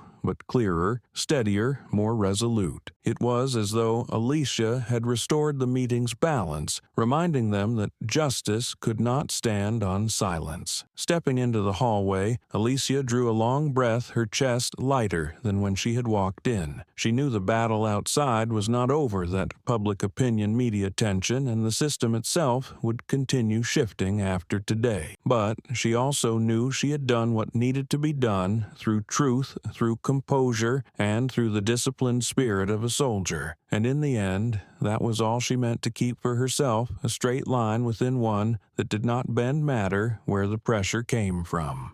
The expanded investigation began that same day, and only a few hours into the review, Internal Affairs uncovered a file on Blake that was unusually thick. Reports that had been set aside, complaints that had been closed without explanation, and grievances from civilians marked as lacking sufficient evidence. When everything was stacked together into one large bundle, the image Blake had spent years constructing shattered instantly. An internal affairs officer opened the first page and frowned at the description of an unjustified traffic stop from 3 months earlier. The next page detailed an abuse of authority during a rushed search. The more they read, the more they saw a pattern of behavior that should have been stopped long ago. No one in the room could find a reason to defend him anymore. The dry lines of text became unmistakable proof that Blake had used his authority as a tool for his ego and personal prejudices. When Internal Affairs announced they were accepting statements from victims, the number of people coming forward rose faster than anyone expected. A diverse stream of faces, older, younger office workers, civilians, even a small street vendor who had once encountered Blake appeared at the intake room. The first to enter was a middle-aged woman who stepped in hesitantly, but when she began speaking, her voice cracked as she recalled being insulted by Blake right in front of her son. She said she once believed she would never hear anyone acknowledge she had been mistreated, but when she saw the news about Alicia, she knew it was time to add her own voice. Others followed. A young man said Blake had threatened him for recording an arrest on the street. An older gentleman recounted how Blake had barked in his face when he asked why his papers were being checked. Many stories were so similar that Internal Affairs only had to write them down to see the same pattern of abuse repeating like the imprint of someone accustomed to wielding authority to impose himself on others. Each story placed on the table felt like a knife cutting into the reputation of the entire department, forcing the officers present to look inward. They understood that someone like Blake had not lasted this long because of his actions alone, but because a system had remained silent, despite seeing the signs of something deeply wrong. Officer Hale stepped into the interview room after spending several hours standing in the hallway, looking like someone who had just walked through a long battle of wills. He knew what he had to do, but he also knew it meant facing something he had avoided for far too long. When he sat down in front of Internal Affairs, he placed both hands on the table fingers, lightly interlaced, as if gathering courage. I was threatened by Blake before he said, his voice quiet but no longer shaking. He told me that if I reported anything, I would be reassigned and given poor marks on my evaluation. The recorder lifted his head, not with judgment, but simple acknowledgement. Hale continued describing long days working beside Blake, always tense because he never knew when he would become a target. Once, simply asking Blake about a procedural step made him slam his hand on the table and threaten that Hale would lose his position if he interfered again. Hale lowered his gaze as he recounted that moment, his voice falling as though the helplessness of that day still clung to him. When he finished, the room went silent. No one could fault him for not speaking sooner. They all understood that kind of fear was real and existed in many departments where certain individuals used authority to silence others. The lead investigator nodded. "Thank you, Officer Hale. This testimony is important." Hale exhaled as though releasing a weight he had carried far too long. Alicia stood nearby, having just completed reviewing the witness documentation. She stepped toward him, meeting the tired look lingering in his eyes. She placed a light hand on his shoulder, a simple gesture that made him lift his head. "You did the right thing," she said. Her tone was not flattery nor a shallow attempt at comfort, but a clear affirmation for someone who had finally spoken at the moment it mattered. The words struck him more deeply than anything he had heard in years. His eyes brightened for a second as if he had just seen a door open that he once believed would never unlock. Internal Affairs watched from a distance. They recognized that this case was no longer just about Blake's misconduct, but about how an entire group relearned the courage to face the truth. The investigation had shifted from one individual to the larger shadow the unit had allowed to grow under pressure and silence. Testimonies like Hale's became the beams of light aimed directly into that darkness. The day stretched on through hours of statements, file reviews, and cross-checking information. When the sun turned orange through the glass windows, Internal Affairs looked at the long list of names belonging to people Blake had mistreated. The number alone made it clear this could not end with a few reports. It was an alarm for the entire system. They prepared to begin a broader, deeper investigation, one in which every link in the chain would be held accountable. And, throughout it all, the image of Alicia standing beside Hale, her hand light on his shoulder, would remain a reminder that justice survives because some people choose to tell the truth.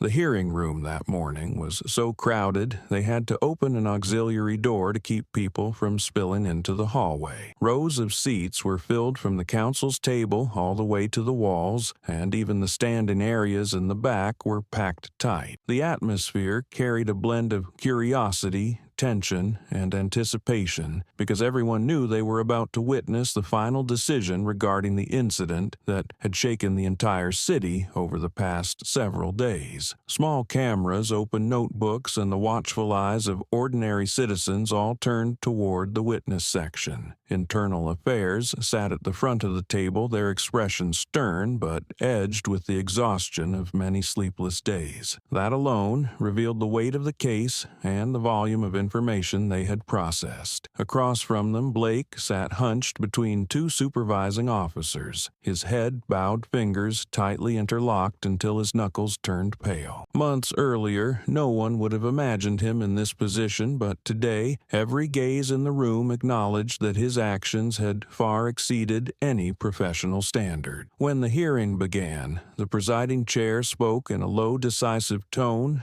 outlining the purpose of the session and reiterating the severity of the matter. He emphasized that the incident was no longer an individual failure, but a collective lesson about responsibility, ethics, and the use of authority. His words drew the room into absolute silence. For those present, this was not a routine meeting, but a moment in which justice reshaped itself. The first person called to testify was Officer Hale. As he stood, there was a brief moment in which a few heads leaned forward as though to study the man once known as the unit's quiet one. But today, his posture was straighter and steadier than in previous days. He did not avoid anyone's gaze. When he stepped to the podium, he rested a hand on the wooden edge, breathed lightly, and began. His voice no longer trembled the way it had during his initial statement. It was firm even, and carried the tone of a man who had finally shed a burden he had carried for years. He spoke about the times Blake had threatened him, the work days in which he stayed silent for the sake of his career, the helplessness of witnessing misconduct without being able to intervene. As he recounted each detail, the hearing room grew so quiet that the turning of a page sounded loud. No one interrupted. No one coughed or shifted in their seat. They wanted to hear every word because this was the voice of someone who had endured and had finally found the courage to stand up when it mattered. When Hale finished, the looks he received were filled with support. The presiding chair gave a small nod, thanking him for his honesty and bravery. Hale returned to his seat, his shoulders noticeably lighter. In his eyes was a clarity, a sense of release he had never carried before. After that,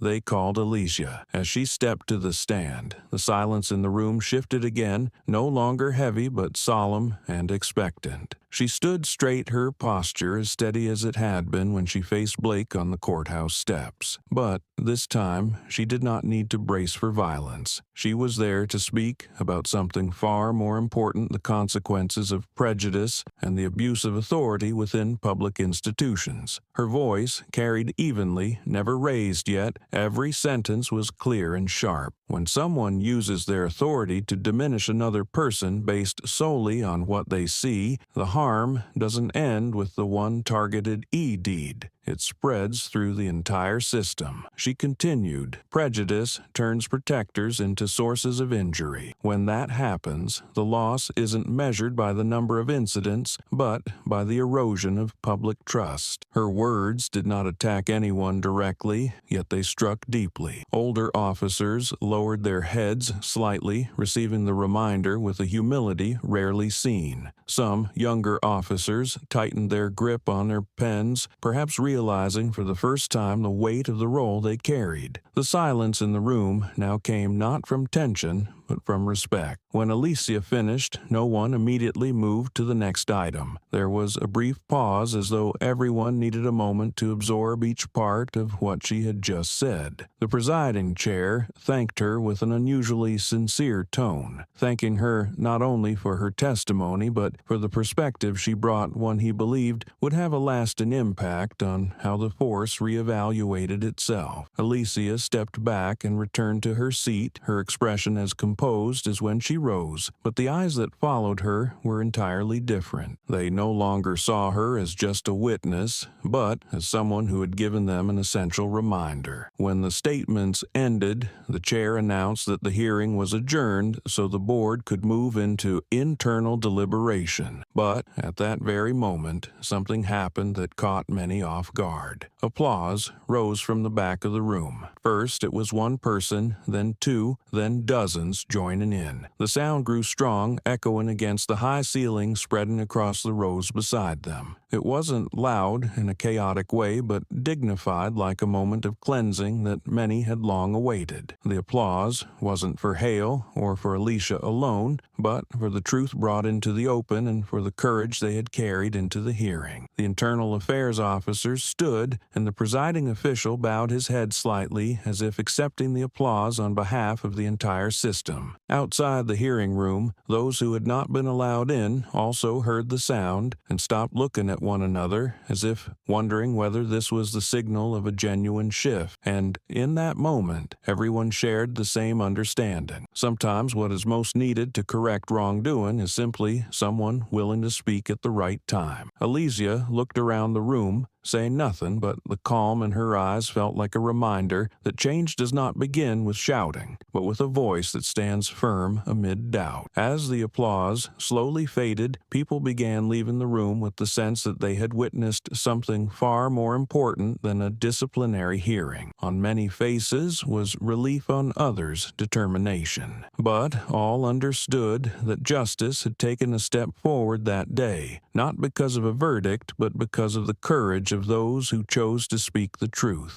The final decision from the disciplinary board was announced the next morning, swift enough that many people were unprepared for how quickly his downfall arrived. But with everything that had been exposed, no one was surprised. Blake was permanently terminated from the force, his service record closed. With a single remark, every officer fears to see severe violation of ethical standards and abuse of authority. The news spread through the internal system and the media almost simultaneously, throwing the entire department into a state of chaotic murmuring. The man who once stood before the courthouse with arrogance, confident in the power he believed unshakable, had now become someone slumped in a metal chair in the internal affairs waiting room, his hands clasped together with nothing left to cling to. The pride that once cloaked him, that once made him look down on others, shattered like a sheet of glass, hitting stone, splintering into pieces he could no longer gather. When the decision was read aloud in front of him, Blake sprang up as if the words had slapped the last remnant of dignity he was trying to hold on to. "I was just doing my job," he screamed, his voice hoarse and warped with despair. The shout echoed, but no one moved. Not a single glance turned toward him with sympathy. The internal affairs officers nearby remained composed, as if they had heard too many similar excuses before. Others watched from a distance, their expressions cold and sometimes tinged with relief. He had used that same line to intimidate civilians, had relied on it to hide misconduct, but now it rang empty and weak, swallowed by the stillness of the room. No matter how loudly he yelled, the truth stood immovable before him. Doing a job had never meant having the right to insult, harm, or discriminate. Legal officials stepped in immediately after the termination notice was issued. The internal documents gathered by investigators were transferred to the prosecutorial division to review potential criminal charges. In that long list, beyond the assault on a federal witness, were prolonged prolonged abuses of authority, threats against co-workers, and multiple violations of protocol. Each page, each signature previously overlooked now returned to dismantle every part of Blake's past. He watched a legal investigator enter the room, holding a thick case file, and he understood he was no longer facing an internal inquiry, but the courts, the law, and the public. This was no longer an internal review, but the beginning of a real legal storm where consequences would extend far beyond losing his job. Those who had been harmed by him over the years also began to speak out more forcefully, and this time they were not only recounting their stories, they were filing lawsuits. Law offices received a steady flow of new documents from citizens, people who once believed their voices would disappear into piles of complicated paperwork. Now, they knew their cases carried weight. A woman who had been insulted by Blake in front of her son submitted a lawsuit with a long, detailed statement. A man who had been threatened for recording a patrol did the same. A young man who had been forced against a wall during an unwarranted stop filed his own claim demanding compensation and a full review of Blake's entire service record. Those complaints wrapped around Blake like tightening cords, pulling him deeper into a spiral he had never imagined could happen to him. Internal Affairs announced that he would be temporarily detained to serve the next phase of the investigation, and the decision made Blake's knees nearly give out. When two officers approached to escort him through the back door of the station, he tried to turn to the nearest person as if hoping for a sympathetic glance, or at least a word of defense. But there was nothing. The faces that had once been co-workers who had once shared coffee with him in the cafeteria now looked at him as though they no longer recognized the man standing before them. That coldness did not come from hatred, but from the understanding that his conduct was a stain they were obligated to cut away to preserve the honor of their profession. As Blake was led down the hallway, he passed the panels of commendations and photographs of officers who had served with distinction lined neatly along the wall. He had paused there a few times in the past, gazing at those portraits with a vague pride, imagining he might one day join that list. But today, he glanced past them with blurred eyes, no longer seeing the light reflected on the glass, but only the painful contrast between the honored past and the humiliating present he now occupied. Each step he took echoed like a knock, announcing the end of a path he had destroyed piece by piece with his own hands. When he reached the back door of the building, a cold draft swept through the hallway and curled around his jacket. Outside, there was no angry crowd and no shouting, but the silence weighed heavily than any accusation could. The two officers stopped, opened the transport vehicle, and then signaled for him to step inside. Blake looked around one last time, his eyes searching for something to hold on to. But the looks of those nearby were steady quiet and cut off any hope. They no longer saw him as a colleague. They saw him as someone who must answer to the law and to the community he once swore to protect. When the vehicle door closed, the heavy metallic thud echoed through the space. He was officially separated from the world he once knew. The vehicle rolled out of the parking area, leaving behind Blake's entire past, leaving behind everything he had once taken pride in, leaving behind the identity he believed would follow him forever. And people watched it go, not out of pity, but out of the understanding that his downfall was inevitable. He had thought he stood above others, yet, in the end, collapsed under the distorted values he had fostered within himself. In the pale afternoon light, the shadow of the vehicle gradually disappeared behind the row of buildings, vanishing as if severing completely the last thread connecting him to the force whose uniform he once wore. Those who remained turned back inside to continue their work, lighter, standing straighter, and perhaps more determined to prevent other Blakes from emerging in the future. Alicia, though not present, was still the reason that day became a moment of necessary cleansing, and Blake's collapse was the rightful conclusion to everything he had inflicted over so many long years.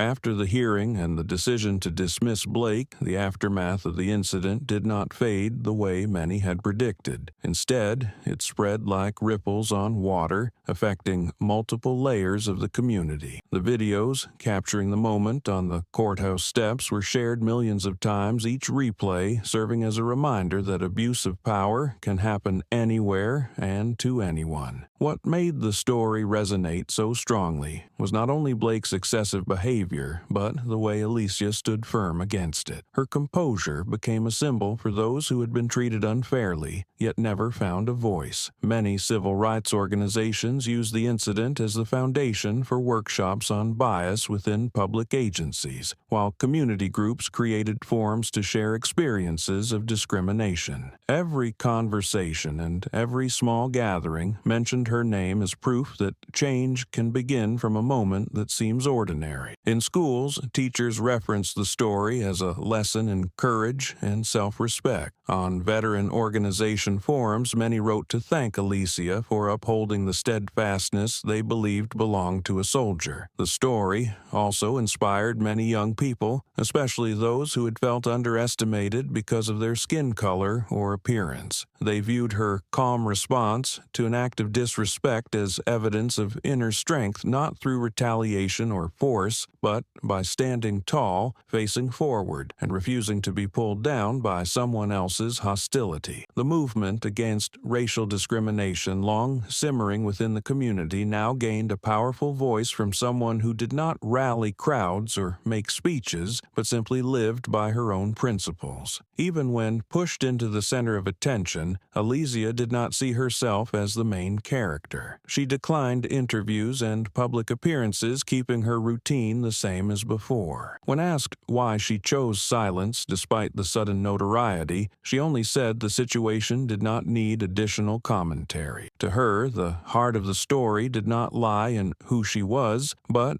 in the lesson each person took from it. Yet, her humility made her image even more respected in the eyes of many. Those who had once felt anger toward Blake now saw in her the ideal of someone who clearly distinguished right from wrong without needing to present herself as a victim. The Department of Defense also monitored the incident carefully, and when public attention surged, they decided to send an official letter of appreciation. The letter, stamped in red and delivered to Alicia's residence through military courier, was written by a field-grade officer representing the entire Special Operations Force. In it, they wrote that she upheld the dignity of a service member in the most tense moment and demonstrated the discipline the force considers fundamental. The words were not praise for achievement, but an acknowledgement that she carried the military name through a severe test without harming the organization's honor. When she read the letter, Alicia reflected for a moment, then folded it neatly into her documents, treating it not as a reward, but as a reminder of responsibility. When the courier asked how she felt about the recognition, she answered with a single sentence, "He would never forget I did what anyone should do." That reply spread almost as quickly as the original event. It appeared across social platforms as a reminder that courage is not a privilege, and that doing what is right does not need noise to prove itself. People shared the line because it did not call anyone to be a hero, but reminded them that the ordinary act is sometimes the most necessary. It portrayed Alicia more clearly than any article or video because it reflected her worldview. The right action does not need celebration, only execution. As the story spread across platforms, some people began calling Alicia the woman of the stone steps away to honor the moment she faced Blake's aggression without letting her calm be shaken. Many illustrated artworks and posters were created based on that image, not for commercial purposes, but to commemorate a moment the community viewed as a turning point. Some even wrote letters by hand to the police department saying they had found found hope in the way she handled the situation. Those letters were forwarded to the administrative office, where many officers read them and exhaled in relief, feeling, for the first time in many years, that the community believed in them again. In both the military and the civilian community, the Elysia effect spread naturally. No one forced it to happen, no one tried to push her into becoming a symbol, but her calm alone made people find strength in the story themselves. Police academies began including the incident in their training discussions as a prime example of behavioral control under pressure. In military units, the story was used as a lesson in discipline and composure before taking action. Its spread did not resemble a chaotic wave of backlash, but rather the light that opens over the water after a storm, helping people see the path ahead more clearly. As for Elysia, she made no effort to continue the symbolic role people placed on her. She continued participating in the trial of the traitorous officer, continued attending closed-door meetings with involved agencies, and occasionally returned to her small home in silence. To her, the encounter with Blake was merely an incident along her duty path, an unexpected test of the endurance of one's dignity. She did not change her lifestyle because of the noise outside, because she believed the core of a soldier does not lie in what the world labels them, but in what they can hold on to when they are tested. And that ripple effect, no matter how large, did not make her proud or burdened. On the contrary, it showed her that sometimes the right action, even when it happens in a few brief seconds, can shift the perspective of an entire community. People respected her, not because of her achievements or rank, but because she stayed true to herself while everything around her was in turmoil. That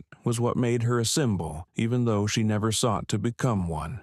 In the days following the hearing and Blake's downfall, the city seemed to enter a period of self-examination. Emergency meetings were held one after another at City Hall, where policymakers had to face the most important question: how to prevent such an incident from ever happening again. City officials understood that Blake's actions were not an isolated event, but a sign of a deeper flaw lingering within the system. They quickly drafted a new set of policies to oversee police conduct, especially in high-risk areas such as courthouse grounds, station entrances, and patrol routes. A lengthy draft was released requiring fixed surveillance cameras in sensitive locations and a mandatory reporting process for any use of force or signs of discrimination. What satisfied the public most was the city's decision to establish an independent oversight committee that included community representatives, ensuring that civilian voices were heard and that incidents would no longer be dismissed or minimized as they were in Blake's previous records. At the same time, changes began inside the police department itself. After reviewing all disciplinary procedures, leadership realized anti-bias training had never been properly implemented. Previous sessions were superficial, lasting only a few hours and producing no real change.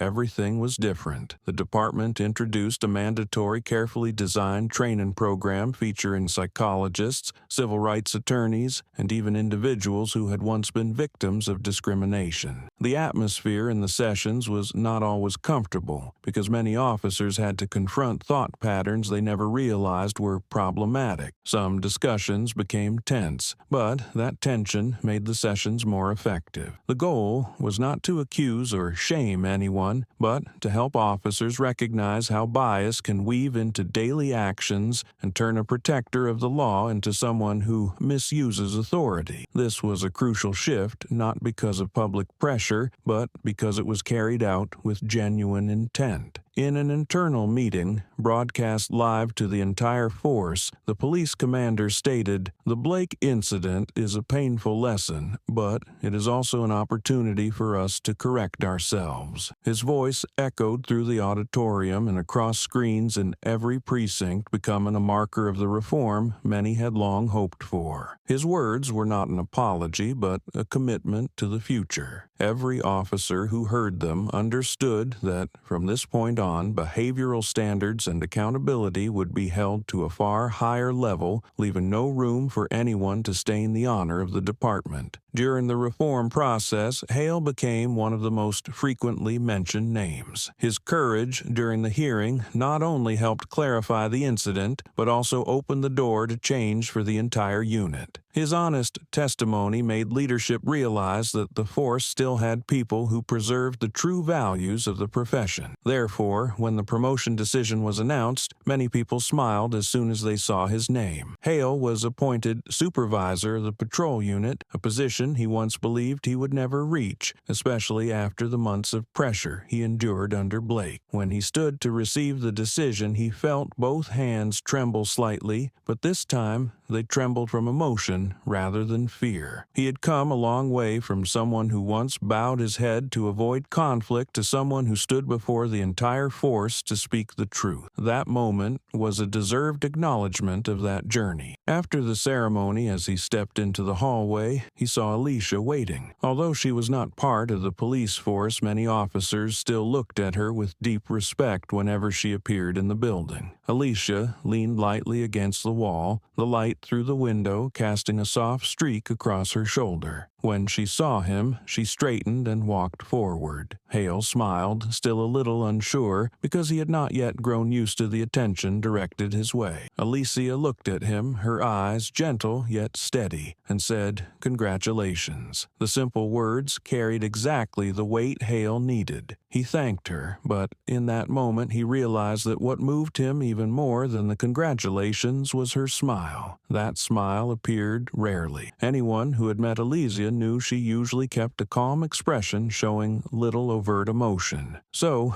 when she offered him a light, genuine smile, warmer than any spoken praise, Hale felt true appreciation in it. It was not a polite gesture, but an acknowledgement that his actions mattered, that he had chosen the right moment to stand up, and that he had contributed to the change the entire force was striving to build. For Hale, that meant more than the promotion letter in his hand. The reform continued to be implemented in the weeks that followed. New training programs were expanded across the entire city, including sessions with residents to strengthen community connections. Young officers received more thorough guidance on conflict management skills, on how to control their emotions when facing tense situations, and on how to view diversity in the community as part of their professional responsibility rather than a burden. All of these changes began from a morning that once seemed insignificant outside the courthouse, where Alicia faced Blake with a calm no one expected. And as the new policies gradually took effect, as new officers began learning things previous generations had never been taught,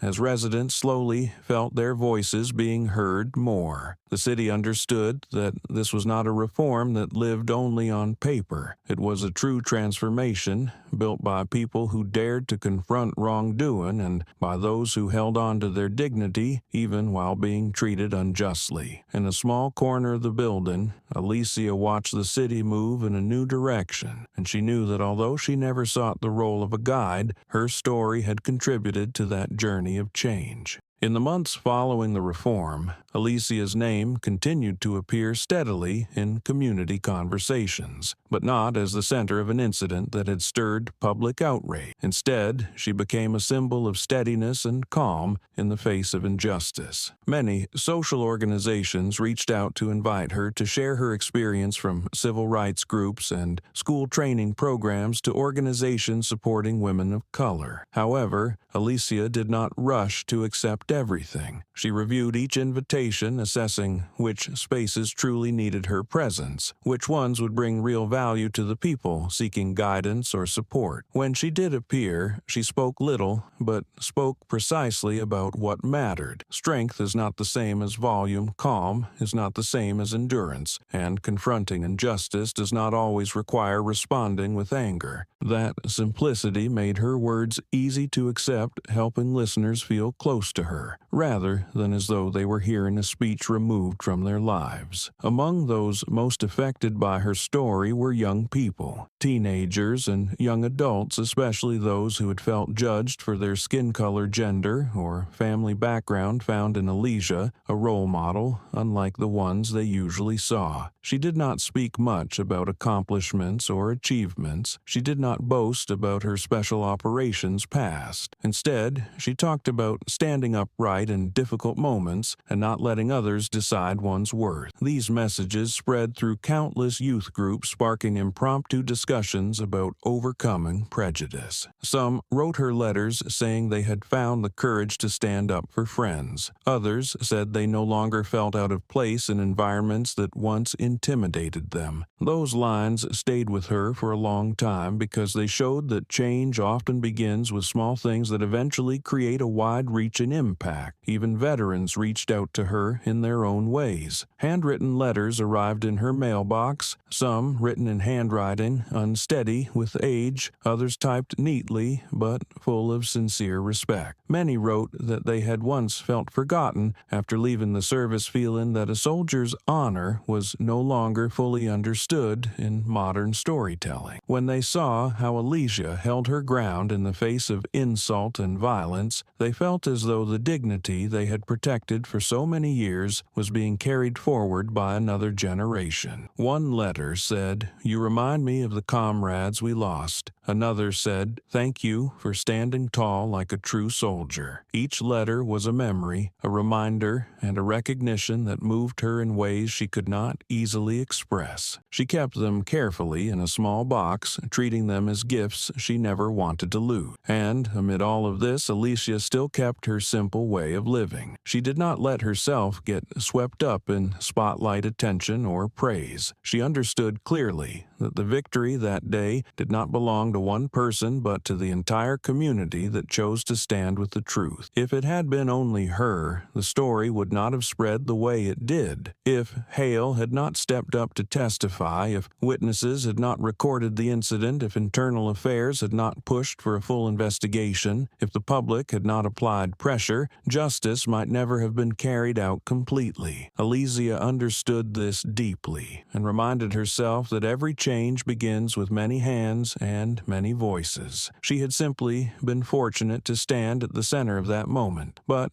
what created real strength was the unity of people who wanted what was right to see the light. In the rare, quiet afternoons she had sitting in her small home, Alicia would look out the window and let her thoughts settle. She remembered the moment the metal clang rang out on the stone steps, the moment she was unwillingly thrust into the center of an event far beyond her control. Looking back now, she realized that moment was not a turning point only for her, but for many others. People who had once been afraid found the courage to speak. People who had once felt powerless found hope. People who had once felt overlooked found a place to stand. She had not sought those outcomes, but when they happened, she knew they were signs that this community was capable of change, that fairness was not some distant ideal, but something people could reach if they moved toward it together. Alicia did not see herself as a hero. She saw herself simply as one individual in the broader journey of society, but others saw her as proof that every step taken toward the truth leaves a mark. And so, even though she declined most invitations to appear on television, her presence within the community continued to spread quietly like ripples on the water after a stone falls. Those positive effects were not loud or triumphant, but steady and lasting, much like the woman herself, resilient in turmoil and unwavering in the face of injustice. A clear, late-season morning found Alicia returning to the federal courthouse to complete the final procedures related to the case file of the traitor officer. The building still stood with its familiar stone austerity, but the gray stone steps where she had fallen that day now carried an oddly peaceful air. There were no more shouts, no more suspicious looks, no more thick tension like in the previous months. Only a light breeze moved through, carrying the quiet of a city that had just passed passed through turmoil. Alicia paused for a beat as she stepped onto the stairs, feeling the cold stone beneath her boots, as if the place itself were releasing a long breath it had been holding. As she approached the courthouse doors, Hale was already waiting. He leaned lightly against the metal railing, far more at ease than he had been when she last saw him during the hearing. When he spotted her, he descended 2 steps and walked toward her, his expression bright with a warmth rarely seen in a patrol officer accustomed to the discretion of the job. "Because of why, this city changed," he said, his voice carrying sincerity without flourish. The words did not come from praise, but from understanding. He had witnessed the changes inside the police department, had heard the discussions in the new training sessions, and had seen young officers joining the force with a different mindset. He knew all of it had begun with the moment Alicia held her ground against Blake's abuse of power without letting herself be dragged into the spiral of anger. In Hale's voice was also gratitude for his own sake, because she had helped him reclaim his voice. Alicia answered with a gentle look, neither denying nor accepting the credit. She understood that change never came from one person. It came from countless small actions by many people, from Hale's courageous testimony, from internal affairs' transparent decisions, and from the steady pressure of the public. But she also knew that for Hale, those words were not meant to glorify her, but to acknowledge what the moment had meant. So she did not reject it, letting his words settle into the open morning air. As the two of them stepped up a few of the stone stairs, an older man approached. He wore a worn but neatly pressed suit and held a newspaper with Alicia's photo on the front page from a few weeks earlier. He paused slightly when he reached her, as if searching for the right words, but held back by emotion. At last, he placed a hand over his chest and said, "Thank you for helping Gus believe in the law again." The simple sentence struck at the deepest part of the story. He did not represent any organization or community group. He was just a citizen who had once felt shaken by the gaps in justice, who had felt helpless each time he heard of police misconduct that went unpunished. His coming here, offering thanks with his own voice, was the clearest proof of the change Alicia had once thought would take many years to see. Alicia bowed her head in respect to the man. She did not ask what he had been through or who had hurt him. She simply looked at him as she would look at the thousands of other residents in this city, people who had waited patiently for a sign that justice could still prevail. When he walked away, Alicia felt her mind settle, as though an invisible weight she had carried since the incident with Blake was finally beginning to dissolve. She turned back toward the steps, and her eyes drifted to the place where her badge had fallen that day. The small bronze piece had struck the stone here,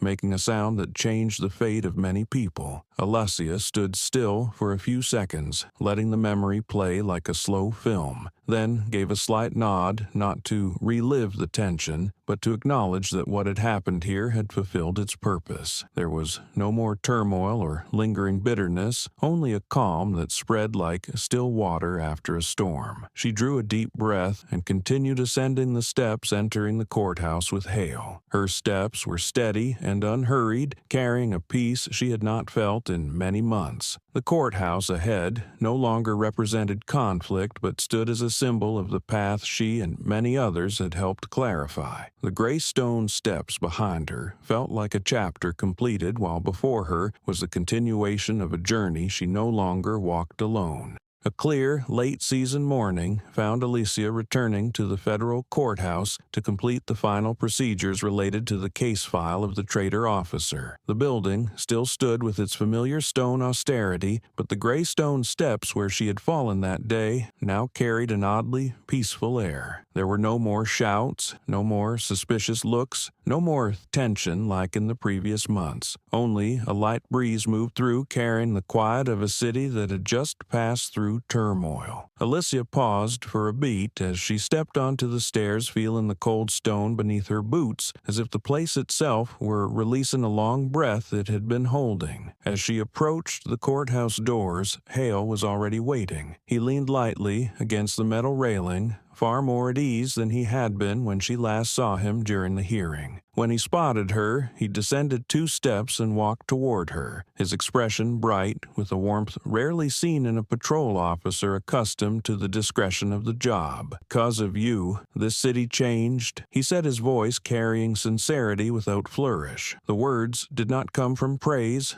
but from understanding. He had witnessed the changes inside the police department, had heard the discussions in the new training sessions, and had seen young officers join in the force with a different mindset. He knew all of it had begun with the moment Alicia held her ground against Blake's abuse of power without letting herself be dragged into the spiral of anger. In Hale's voice was also gratitude for his own sake because she had helped him reclaim his voice. Alicia answered with a gentle look, neither denying nor accepting the credit. She understood change never came from one person. It came from countless small actions by many people, from Hale's courageous testimony, from internal affairs' transparent decisions, and from the steady pressure of the public. But she also knew that for Hale, those words were not meant to glorify her, but to acknowledge what the moment had meant. So she did not reject it, letting his words settle into the open morning air. As the 2 of them stepped up a few of the stone stairs, an older man approached. He wore a worn but neatly pressed suit and held a newspaper with Alicia's photo on the front page from a few weeks earlier. He paused slightly when he reached her, as if searching for the right words but held back by emotion. At last, he placed a hand over his chest and said, "Thank you for helping us believe in the law again." The simple sentence struck at the deepest part of the story. He did not represent any organization or community group. He was just a citizen who had once felt shaken by the gaps in justice, who had felt helpless each time he heard of police misconduct that went unpunished. His coming here, offering thanks with his own voice, was the clearest proof of the change Alicia had once thought would take many years to see. Alicia bowed her head in respect to the man. She did not ask what he had been through or who had hurt him. She simply looked at him as she would look at the thousands of other residents in this city, people who had waited patiently for a sign that justice could still prevail. When he walked away, Alicia felt her mind settle, as though an invisible weight she had carried since the incident with Blake was finally beginning to dissolve. She turned back toward the steps, and her eyes drifted to the place where her badge had fallen that day. The small bronze piece had struck the stone here, making a sound that changed the fate of many people. Alicia stood still for a few seconds, letting the memory play like a slow film, then gave a slight nod, not to relive the tension, but to acknowledge that what had happened here had fulfilled its purpose. There was no more turmoil or lingering bitterness, only a calm that spread like still water after a storm. She drew a deep breath and continued ascending the steps entering the courthouse with Hale. Her steps were steady and unhurried, carrying a peace she had not felt in many months. The courthouse ahead no longer represented conflict, but stood as a symbol of the path she and many others had helped clarify. The gray stone steps behind her felt like a chapter completed, while before her was the continuation of a journey she no longer walked alone. Leaving the command office, Alicia walked down the hallway lined with photographs of SEAL teams across generations. Some were faces she had once fought, besides some belonged to those who had fallen in missions the public would never hear about. Those images reminded her that the fight for justice was never limited to places where guns were fired, but also lived in ordinary moments where prejudice could cut as sharply as any blade. She understood this clearly as she looked back on everything she had just endured and recognized that the conflicts on the courthouse steps had demanded as much composure and resolve as any special operation. Justice was protected not only with weapons or skill, but through attitude, through the choice to stand upright when anger could have swept her under, through speaking up at the right moment, even when it came with risk. In her mind, those two paths did not exist apart, but merged into one, forming the true identity of a warrior. When she stepped onto the training grounds, the afternoon light was fading, casting a warm orange glow across the earth as the sun dipped low. The rhythmic footsteps of recruits running in formation struck the concrete like the heartbeat of the base. Alessia paused, watching them, feeling the fire of purpose they carried. She remembered her own days as a recruit, running across this same yard with fierce determination, but without fully grasping the weight of a SEAL's responsibility. Now, after all she had faced, she understood that challenges came not only from distant battlefields, but from the injustices that rose suddenly in the middle of everyday life. A warrior learned not only how to strike, but how to restrain, not only how to fight, but how to remain steady when confronted with the unpredictable. She tightened her hands slightly, then stepped onto the field, blending into the cadence of the training calls. The evening wind passed over her, carrying a familiar sense of belonging, as though the base itself was opening its arms to welcome her back. Even though she had finished an unexpected battle, she knew the next challenge would be no less dangerous or heavy. But, as a SEAL, she had never stepped back from a mission. If anything, each hardship made her clearer about her purpose, about what she believed in, and about the path she had chosen. As the sun disappeared behind the row of barracks and the last light spilled across the training ground, Alessia felt a rare calm slip through her spirit. She stood in the center of the yard, lifted her gaze toward the SKY shifting colors, then drew a long breath, ready for the next chapter her warrior's life would demand. There were no cheers, no media lights, no one calling her name except those who knew who she truly was and what she had endured. But that was exactly where she belonged, where her worth was measured by action, not by the noise of public attention. And in that quiet, steady place, with the cadence of the recruits echoing in the distance and the fading light settling around her, Alessia knew she had returned not just to the base, but to herself. Alessia moved toward the next training drill, each stride steady, each breath blending into the afternoon wind. A SEAL does not stop after a victory or lose direction after confronting injustice. They keep moving forward, and Alessia, with all her calm and resilience, was doing exactly that. She stepped into a new challenge not because others expected it, but because it was what the heart of a warrior always moves toward. The story of Alessia Grant closed with the image of her walking onto the training field of SEAL Team 7. Yet the journey she left behind reached far beyond a morning on the courthouse steps or a fateful moment when metal struck gray stone. It all began on a day that seemed ordinary when a warrior returned from a classified mission and prepared to testify for justice. No one, not even her, expected that the place meant to be safest. The federal courthouse would become the starting point of a chain of conflicts exposing the darker side of prejudice and distorted authority. But from the moment Alessia faced Blake with a calm gaze, the story moved beyond a confrontation. It became a journey of a community demanding transparency, of a law enforcement system confronting its failures, and of a soldier holding her dignity firm even when tested in the last place she expected. What followed proved that truth carries a quiet but enduring force. The incident on the stone steps opened the door to change within the police department, leading to hearings reforms and the advancement of those who chose to defend the truth like hail. Public outrage did not stop at anger, but pushed officials to correct weaknesses they had long avoided addressing. Social organizations found in Alessia a source of inspiration for steadfastness, and young people saw her as proof that a single right action can have an impact larger than itself. Each victim of misuse of authority was given the chance to speak, gradually shaping a clearer picture of the problem the community had been facing. The journey was not one person's triumph, but the result of many voices rising together. For Alessia, the entire ordeal felt like an unexpected test of the discipline and composure she had spent years honing in the special operations community. She did not see herself as a victim or a hero, only as someone who did what needed to be done in a moment that demanded a choice. When she declined,